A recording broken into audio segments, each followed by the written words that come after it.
وحشتوني وحشتوني وحشتوني. عاملين ايه؟ يا رب تكونوا كويسين، كل سنة وانتم طيبين. النهارده هنعمل اكله بندفع فيها الوفات. يعني انا رحت مكان دفعت فيه رقم، وسهله بطريقه سهله الطريقه بتاعتها، والمكونات عندك في البيت. وهنعمل شويه رز بسمتي او رز ريزو، وخطوات بسيطة جدا جدا جدا. يلا بينا نشوف هنعمل ايه النهاردة معانا. متبخليش عليا بلايك وكومنت حلو، متبخليش عليا تعملي لي تعليق حلو، تصلي على يشفع فيكي بحكاية شيرين في المطبخ على اليوتيوب، وصفحة شيرين لحديت على الفيسبوك، ودعولي دعوة براحة البال وفككان القلب. معايا فرخة بشوحها، حطيت عليها بصلاية، عندي بابريكا، فلفل اسود، ملح، كركم، كاري، وحطيت ملح. ونبدأ نشوح كل الكلام الحلو ده كله مع الفرخة لغاية ما تشرب ميتها، وانزلي عليها بالمية بتاعتك.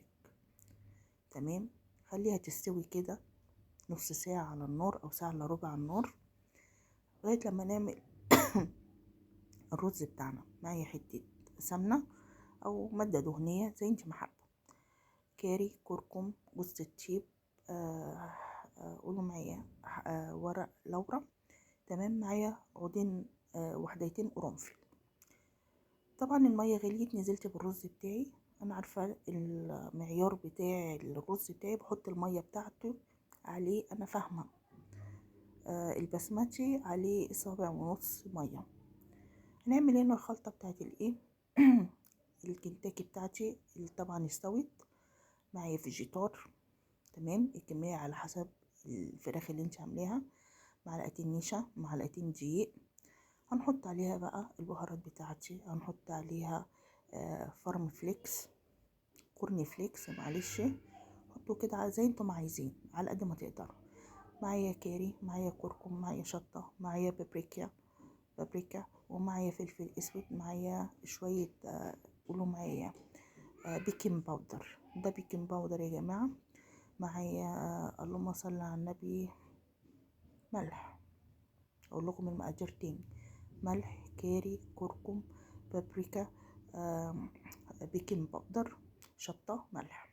معايا هنا مية ساقعة، هتحط عليها برضك كركم وكاري وبابريكا وشوية فلفل اسود، هتحطي شوية ملح بس.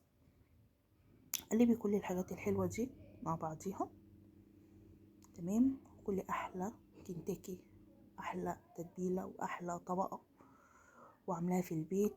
يعني انا كلتها بره كانت والله مليانة دم، ورجعتها كنت دافعة مبلغ وعملت مشكلة معاهم.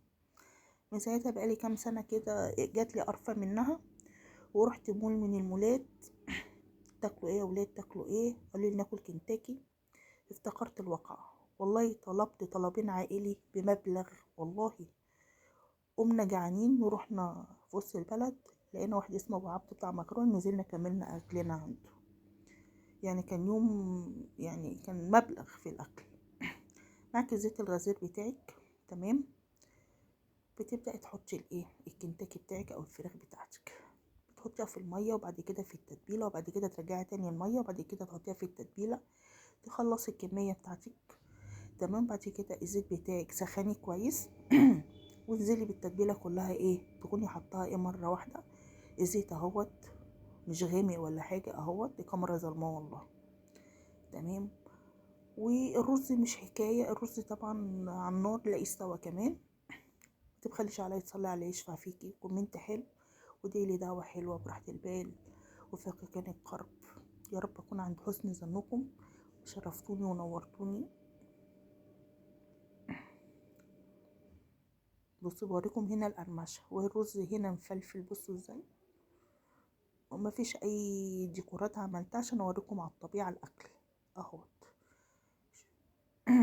الحتة كبيرة ما شاء الله ولذيذة، ومش هتبطلي تعمليها. يلا باي باي.